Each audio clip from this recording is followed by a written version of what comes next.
Welcome, viewers. Thank you for tuning in. This is Sean. I'm Sean P, and this is my Pea Podcast. Without further ado, let's get started. Our first guest on the Pea Pod, is going to be Zoe Plimpton. Thank you for joining us, Zoe. You're so welcome. Always a pleasure to have you here on the show. Really excited about your new movie coming out. I am too. It's going to be great. It's called 500 Days of Summer. Yeah. Yeah. Before we talk about 500 Days of Summer, I just want to note that 500 Days of Summer is the sequel to The 400 Blows, which is the sequel to 300, which was, of course, the sequel to 200 Cigarettes. So, yeah, it's a huge running. Yeah. The director just can't stop making movies with numbers. Well, I can't wait to see 600. Me neither. I might not even be cast in it, so we'll see. So, tell me a little bit about 500 Days of Summer. Okay, so 500 Days of Summer is actually quite a misleading title. There aren't 500 Days of Summer, so they might actually get a lawsuit on that, but we're not supposed to talk about that. So 500 Days of Summer is about the 500 days of summer in which these two characters, me and Joseph Gordon-Levitt, where we interact for those 500 days, and we get into a little bit of trouble. Oh, a little bit of trouble. It sounds like there's a lot of attraction. I think what I heard of one of the reviewers, his name is a guy by Sergei Eisenstein, and he talks about a theory of attraction, and he really loves this film because the two characters really are attracted to one another. Yes, they really, really are. For 500 days, and then once the 500 days is up, it's gone. It's done. So it's a temporary short summer with a long day. Yeah. Okay. But it's also 500 days, which isn't correct in terms of like the Earth's rotation, but it doesn't matter. It's suspension of disbelief. Oh, okay. Okay, suspension of disbelief. I like that. Thank you. That's deep. That's Thank deep. You. So is there any of these other films that you want to talk about maybe? Well, is there any you'd like to interview me on? Because you only have me for such a short amount of time, you know? Oh. Yeah. Well, why don't you tell me really quickly about 200 Cigarettes? Yeah, so this was the first movie in the series, 200 Cigarettes. It's got a stellar cast. We got Ben and Casey Affleck. We got Paul Rudd. It's just about these cast of characters that are fighting over 200 cigarettes. Yeah, so basically throughout the night of the party, people are smoking cigarettes, but there's only 200, but they don't know that. And once the 200 runs out, it gets bloodthirsty, you know? Is it true that some of the cast has tested positive for lung cancer? I can neither confirm nor deny. Okay, well, we'll save that for the lawyers. And the last film I'd like to talk to you about is a film that you were nominated for, I think it was called the Golden Snake Award, but it's called Parasite. Yes. Oh my goodness. I love this movie. Bong Joon-ho, what a wonderful director. What a wonderful man. Yeah, so Parasite is about this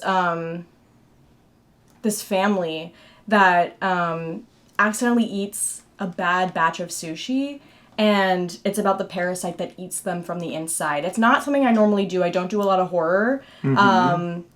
Regardless of 200 Cigarettes, that's completely that's a different genre. That's why the body's on the cover. Yes, exactly.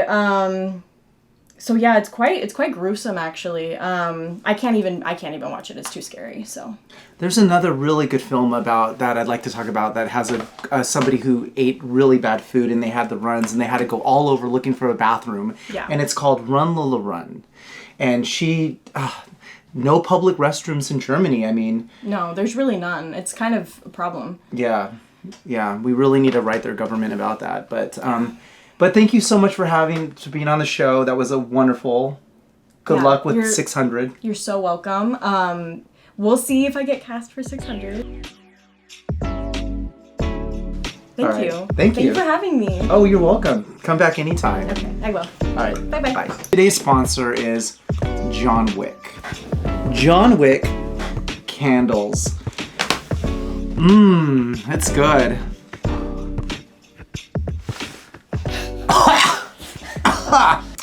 Welcome back to Sean's Pea Pod cast. And our next guest today is a fabulous actor who has a new film coming out. Welcome, Walt Walker. So yeah, I've seen all your podcasts. I've listened to every single one. Nice. Yeah, all three of them. Oh, wow, all three of them. Yeah. Wow, well, welcome to the fourth. Thank you for coming on the show today. You are well known from all the children. That I am. They love you. That I am. You're in a never-ending, film that just has been filming since, how old were you when that started filming? That actually started from my birth. The cameras were in there when my mom, pushed me out. As soon as they cut the cord, the cameras were on. It is a documentary. Yeah, and you gotta have it. You gotta let the cameras in. Obviously, my mom was a little nervous, but I was smiled as soon as I came out. I was born for the camera. And our guest today has been in renowned films, children's films, as like Coco, The Croods, The New Age, Juan's Childhood, where you were like an orphan in Mexico. Yeah, I'd actually like to talk about this one. Yeah, this one, this is a special one for me. I was actually flown to Mexico, and legally my name was changed to Juan. And I had to spend the next 15 years of my life playing Juan, and I lost myself. And for a while, I didn't even know who I was. And this is kind of all about my childhood and my immersion into Juan and becoming Juan. And sometimes I hear someone's name Juan and I forget where I am. I think I'm in Mexico. And probably your most realistic film that you've done to date, which this is actually one of Andre Bazin's favorite, where he says, realism is the most important function of cinema. And that's your kids' classic Videodrome here. This one was real. Sometimes you kind of ham it up for the camera. I mean, as a documentary actor, it's kind of weird because my whole life is on video, and this is basically a behind the scenes of the behind the scenes a little bit. Kind of double layer, and that's when it really gets real. This was actually a picture of me when I was about 18. I had just become. It was my birthday, and I was just infatuated with just lips in general, and sometimes I would just stare at my own for hours. I went into the television. I went into the television. Wow. And the things I saw there, I saw a dome of videos, video dome, and it was amazing. So, yeah. Now let's move on to the film that you've all been waiting for. The Never-Ending Story, which is still being shot now. Yeah, it's kind of crazy. Yeah, in fact, I think you're wearing a character from The Never-Ending Story today on top of your head. Yeah, so this is Sansar. Sansar is right here. You can obviously see me. You can see me with my dog, Chancho. Love Chancho. We fly all over the city together. And here you can see part of the city. This was in a faraway land, a fantasy land, that may or may not be real. But isn't it a documentary? So it's got to be real. It is absolutely real, and that's the best part about it. You don't really know. I know, but it's up to the viewer to make that decision, if that makes sense. Very high concept. Not many people will get it. You have to be very, very smart. You have to be someone like Bazine or someone like him or John Brackage or maybe Stanley Brackage. Oh, no, the other Brackage, his brother. Oh, his brother. Yeah, not the one that does those silly compilation films. Those are terrible. I'm talking about his brother. Oh yeah. Oh, but yeah, Never Ending Story. Let's out in theaters. Who knows? It's never ending.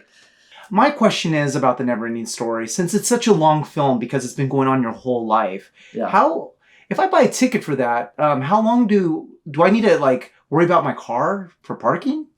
No. So basically, it's a live stream of my day-to-day life. So you can go to the theater anytime.